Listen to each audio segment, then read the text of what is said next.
Hello and welcome to HSTV 420. I'm creating this video for you today because I want to explain how things are going to be working from now until the end of the semester. You only have two more actual online classes that you have to prepare for. That'll be for December the 1st and December the 8th. Both of those classes will be online, and I will upload videos for you to watch, and those videos will help you to understand some of the basic ideas that are connected to the final exam question. So both December the 1st and December 8th classes will be online. If you want to meet me for any reason in office hours or for a special informal meeting to discuss your final exam essay, feel free and contact me, and we can make the arrangements to do something just like that. Now, before we get started in discussing the final exam essay and how you would go about working on it, I just want to thank each and every one of you for being part of this class this semester. I know that hybrid classes are not always the easiest classes to take because you're not with an instructor so many days a week, every day. But those of you who have continued to participate in the class have done just a great job. And I have read many of your discussion postings. I'm still finishing some of the most recent ones. And I'm very impressed by your willingness to jump in and make comments. There's a lot of ground that we covered in a French Revolution class, and I try to make the idea of the French Revolution something that's more familiar, try to connect it often to what's going on in the contemporary society. I know this is not an easy subject to tackle, a lot of foreign words and a lot of foreign ideas. But those of you who have been working on this have done a great job, and I really want to compliment you. So your grades will be based on your midterm exam, your final exam, and your participation. Mainly, that means that I have a certain amount of leeway to say, I know you've been in class, or I know that you've been posting on the discussion board. I don't want it to feel that you feel like you have to do these things. But those of you who've made an extra effort, I have noticed it, and I really do appreciate it. I am posting this final exam early, and the reason that I'm doing that is so you have plenty of time to get your notes together and plenty of time to write an essay that you'll be proud of. And in any way that I can help you, I would be delighted to do so. Now, the final exam question is posted under the Content tab on D2L, and the question focuses on discussing the impact of modernization mainly on social society and on culture. So the way that government modernized, the way that institutions changed, how did this affect culture and how did this affect social structures? Now, when we talk about social structures, we're talking about relations between the genders, which is discussed. We're talking about relations between different social groups in society. So it isn't just gender relations. Gender relations are one kind of social relations. Other kinds of social relations can be the relationship between the aristocracy and what we call the bourgeoisie, the middle classes and the upper classes. We can talk about the relationship between also between religious groups. Okay, we've studied about Jewish groups, between Jewish groups and non-Jewish groups, for instance.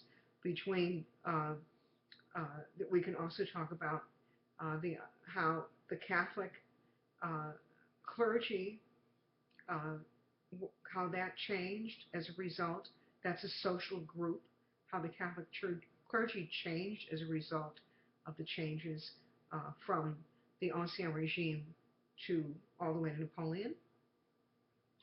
So that's another social group. Social groups are religious groups. There are groups divided by class. There are racial groups.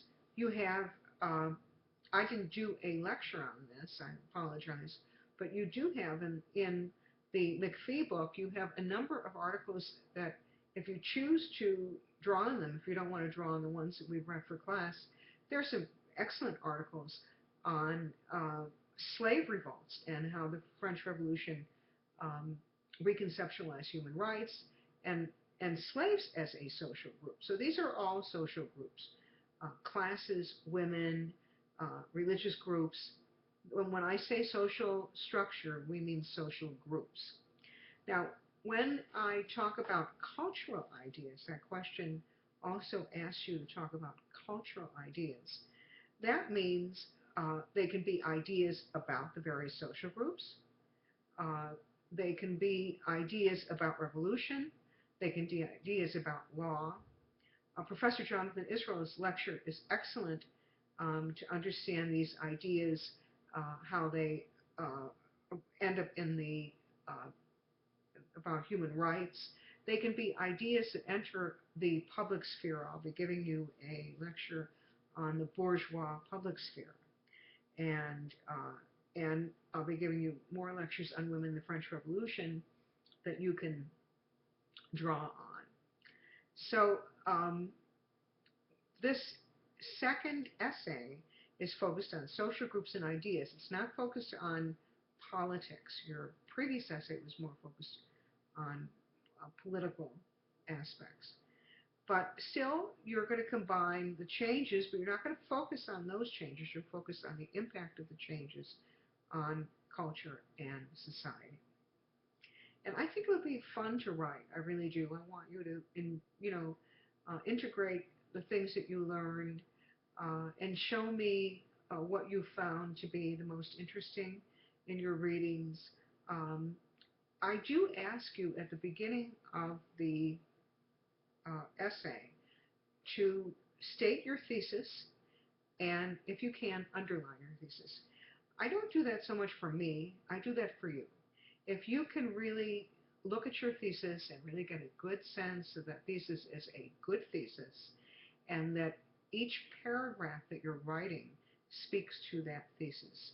If once you read your essay,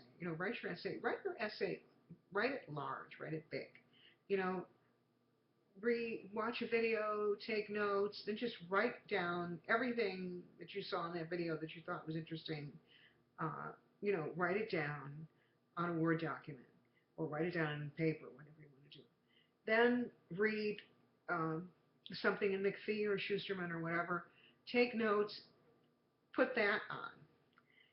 Now categorize the things that you've been writing about and think about them in terms of the question. And if uh, you can fit that into the question, then you just keep fitting paragraph by paragraph into the question. And then eventually, once you fit all the paragraphs into the question, then at the end, okay, at the end of your essay is the time for you to write your thesis. And then go back in and look to see if all those paragraphs match that thesis. Because if you've been answering the question in bits and pieces in each paragraph and writing good paragraphs, you'll be able to come up with a fairly good thesis in the end. I hope you see this as a kind of a building model. If you don't feel comfortable writing an essay like that, it's no big deal. Do it the way it's comfortable for you.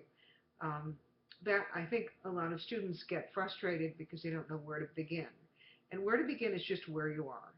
You know, watch a video, take notes, write it, get it on the page, okay? And then you can go in and write it in sentences, write about how it matches to the question, and play with a little bit. So I hope that gives you some kind of idea of what you can do to make this paper a good paper. I ask you also to use in-text citations and also to add a cover page. I love a cover page.